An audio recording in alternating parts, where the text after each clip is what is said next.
Welcome to the Crawcast. I'm your host, George Krawczak, and these are my predictions for Saturday night main event. And if you like this type of content, make sure to hit that subscribe button like it owes you money. Now let's get started. So, the first match I have here is John Cena versus R-Truth. It is interesting that it is not for the title. Unless they change something on SmackDown, I've seen it everywhere they say it is not for the title. Which is kind of interesting to me because I feel like either, obviously, John Cena or R-Truth have to win. And if it's one of those things where I think this should be a one and done match because if you look at it, John Cena only has probably 10 matches left around that number, and I think it's cool to pay off the R-Truth storyline and use it here, but if you go beyond this one match, it feels like you're kind of just wasting one of John Cena's final matches on R-Truth if you're doing it again. So it feels like John Cena has to win because it's non-title. So if R-Truth wins, then he definitely deserves a title shot, which, again, I think you should just end the story here and not give R-Truth a title shot. But also, if John Cena wins, I just think it'd be cool to just say it's for the title. It doesn't really hurt R-Truth at all, going for the WWE Championship and just losing to John Cena. I do think John Cena is going to win, but it just is weird to me because I've talked with people and they're saying like, well, the reason why R-Truth isn't getting a title match is because he hasn't really earned it. Well, what does it even mean to earn it? Because he had look at the last couple of them. Randy Orton, what did he do? He just RKO'd John Cena. That's it. He didn't really do anything to earn it. Logan Paul, what did he do? He just asked Jey Uso for a title shot. That's it. So I feel like we're kind of beyond the point of earning it with whether it's like tournaments or the Royal Rumble or something like that. Title matches can go to anyone and be for anything. And also, I do think R-Truth has earned it a little bit. You have to look at the decorated history of the two of them. John Cena has won, I believe, 26 championships. R-Truth has won 60. R-Truth is by far more decorated than John Cena. He's been longer.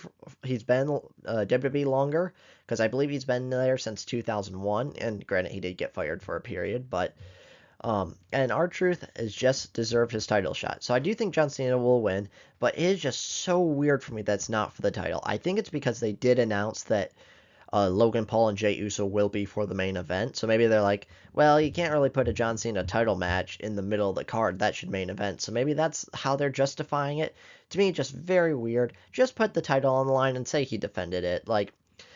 Unless you're gonna have Truth win, but again, I just don't like that because I think this should be a one and done, and then go on to the next thing. You don't need R-Truth versus John Cena going again, especially when Cena only has very limited matches and very limited opponents. The next match is Damian Priest versus Drew McIntyre in a steel cage. I think Drew McIntyre should win this. This is just weird to me. Like, I feel like this feud should have been a little bit over. So they had WrestleMania 40. Damian Priest cashed in on Drew to beat him for the title. And then at WrestleMania 41, the Rumble, they kind of botched a spot where Drew McIntyre's elimination just kind of happened, and he was eliminated by Damian Priest, and no one really cared about it. And then at WrestleMania 41, they fought each other in a street fight match, and it was fine. It was a fine match. And then at the last pay-per-view, Backlash, they fought in the Fatal 4-Way for the U.S. Championship, and Damian Priest basically just took out Drew McIntyre and said, forget the title, we're going after each other.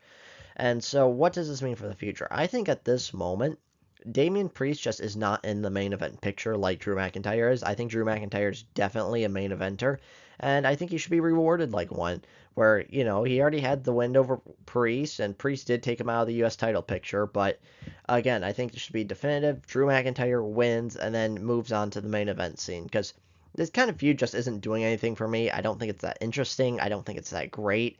I think it's just average, and I'm not saying they're not good workers, because I think both of them are good workers, but Drew McIntyre finally gets the rewards he deserves, especially for having the past year of amazing matches with CM Punk. The next match is CM Punk and Sami Zayn versus Seth Rollins and Braun Breaker. I think Seth and Braun need to win this match. I think this will be exciting. I think it's going to be pretty interesting, especially the Sami story, because it feels like Sammy doesn't really feel like he belongs, and it feels like he's not really a main eventer like the other guys. Like it really should have been Roman. That's kind of the big issue, is that they kind of felt like they set up the story of Punk and Roman versus Braun and Seth, but Roman's not going to be back for a while, so unfortunately, they're like getting Sammy, who's feels a mid Carter, and he doesn't really feel like a main eventer. But Seth and Braun need to win this and establish themselves as a dominant force and as a dominant faction in the WWE. It does not make sense that they're putting this cool group together with them and uh, or with Seth and Braun and Heyman, and then just flatlining and losing their first match. That just seems dumb to me.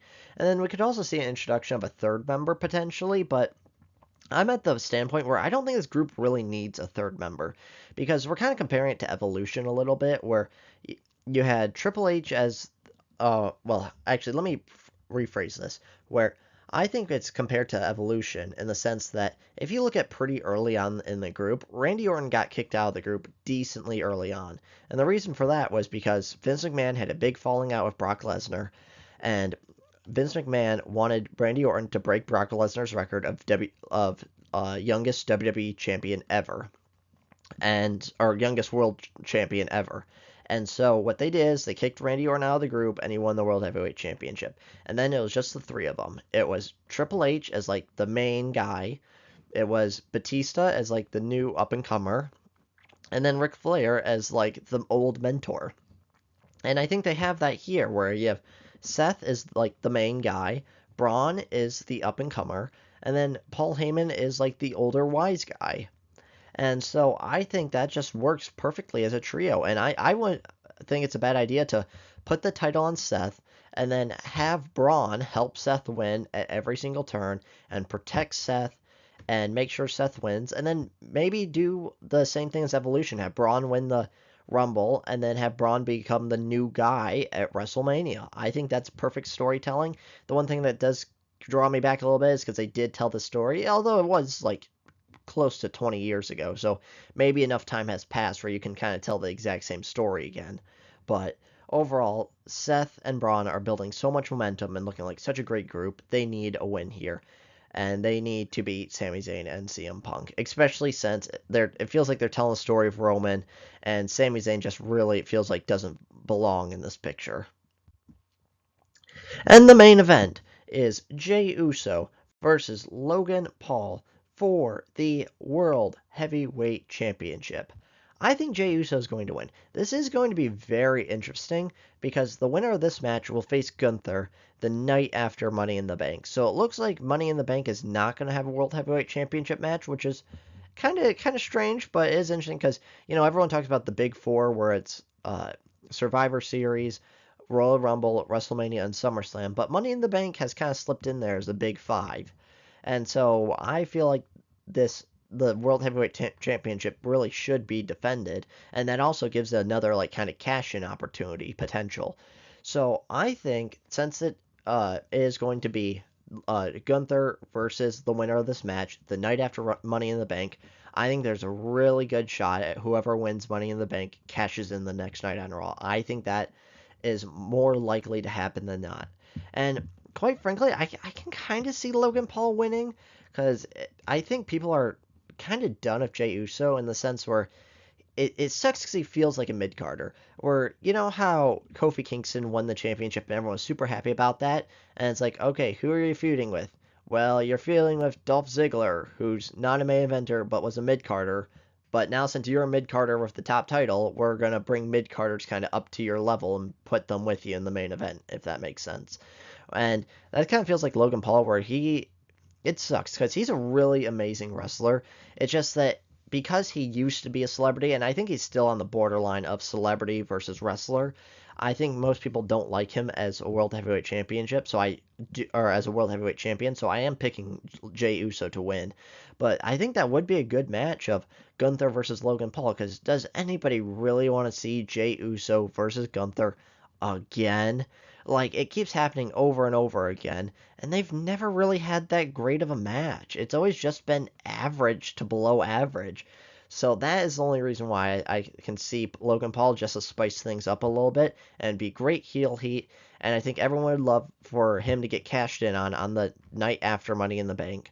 But overall, I just think that's too risky of an option for WWE to do to put their world championship on Logan Paul. So those are my predictions for Saturday's night main event. Let me know your thoughts in the comments below, and if you like this type of content, make sure to hit that subscribe button like it owes you money, and I'll see you on the next one.